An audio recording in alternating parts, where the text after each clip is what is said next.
fait. Si on veut des rasgados plus forts que le dediglio, tout en étant des allers-retours, comme le dediglio use beaucoup l'ongle du doigt, il vaut mieux utiliser toute la main, tous les doigts en descendant et le pouce en montant.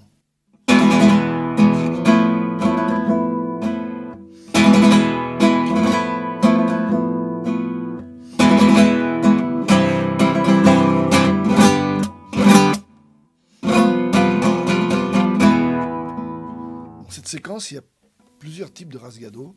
Il y a l'aller-retour de toute la main. Il y a la main qui descend seulement. Ensuite, un arpège, comme on l'a vu au début, égrené avec les 4 doigts. Ensuite, des rasgados qu'on verra dans la dernière section.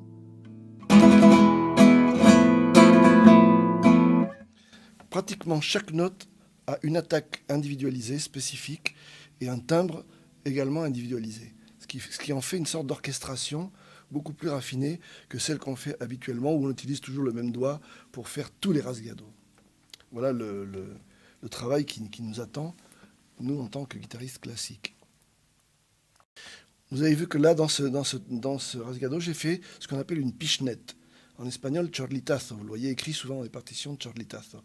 Une pichenette consiste à prendre le doigt et à le projeter violemment. Ou peut-être pas si violemment que ça. Ici, dans le début du concerto d'Aranjuez, je fais un rasgado sans ongles, une pichenette, un dediglio. Là aussi, chaque note a une attaque individualisée. Et le rythme se trouve un petit peu accentué. Ça fait tan chiquitin, tan chiquitin, tan chiquitin, tan chiquitin. Ce qui en espagnol veut dire si petit, si petit. Donc c'est un moyen mnémotechnique de le rendre avec la parole. Je vais vous jouer un passage de Doana qui résume un petit peu tout ça.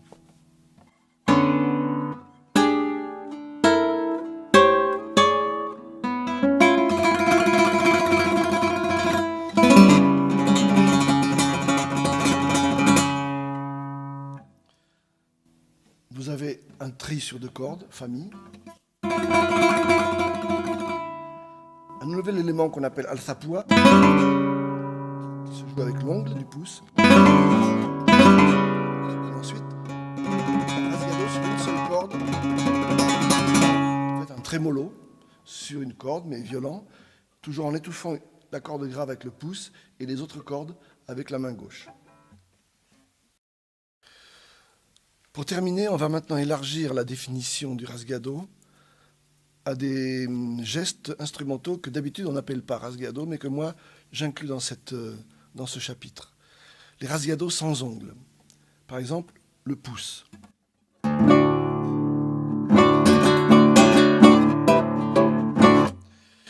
Le pouce sans ongles a la propriété de n'avoir pas de timbre.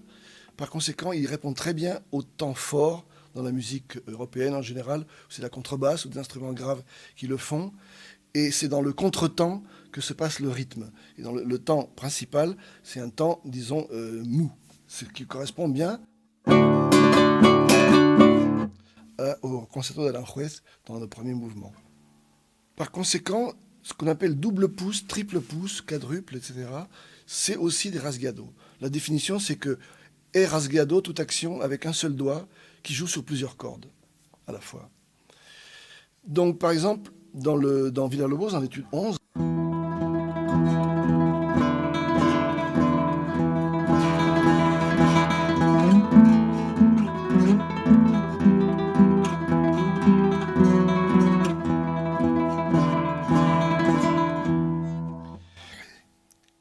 dès qu'on parle de pouce double ou triple, se pose le problème de l'équilibre entre l'aigu et les basses. À la guitare, vous savez que les basses sont disproportionnées, elles ont un rendement acoustique énorme par rapport aux aigus. Or, malheureusement, dans la musique occidentale, c'est 95% de l'intérêt est dans l'aigu. Il faut donc veiller à ce que le pouce ne soit jamais trop fort par rapport... Et non pas, comme on l'entend souvent... J'appelle ça des concertos de mi. On entend souvent que le mi grave, alors que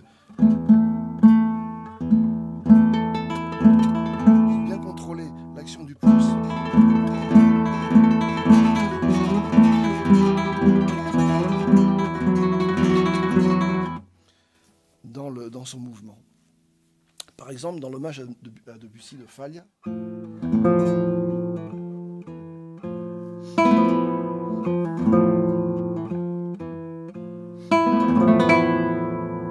cet arpège qui est réalisé en glissé de l'index et glissé du pouce, c'est la même chose. Et c'est très bien écrit d'ailleurs dans la partition, les aigus sont plus forts que les basses. Donc on doit entendre, et non pas comme on entend souvent. Finalement, c'est la basse qui prédomine sur les aigus.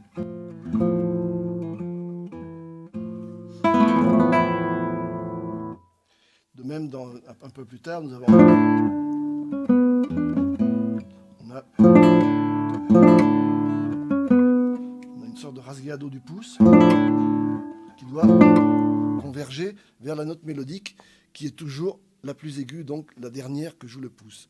Et il faut se garder de faire sonner trop les basses qui sont indésirables. Et pour finir, une des conséquences de ces rasgados entre guillemets, c'est ce qu'on appelle le glissé du majeur, qui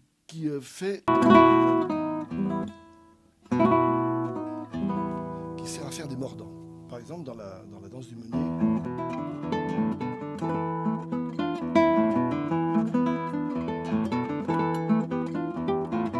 il s'agit de faire pouce, index, majeur et glisser le majeur à nouveau, mais avec une sorte d'insistance sur la dernière note, qui est la note principale, donc en apoyando, de façon à faire bien entendre la note principale dans le mordant. C'est la manière moderne d'attaquer le problème des mordants dans Scarlatti ou dans d'autres pièces, comme vous voyez dans Fagles, il y en a un peu partout, qui acoustiquement est, à mon avis, plus satisfaisante qui finalement est pas très propre, pleine de...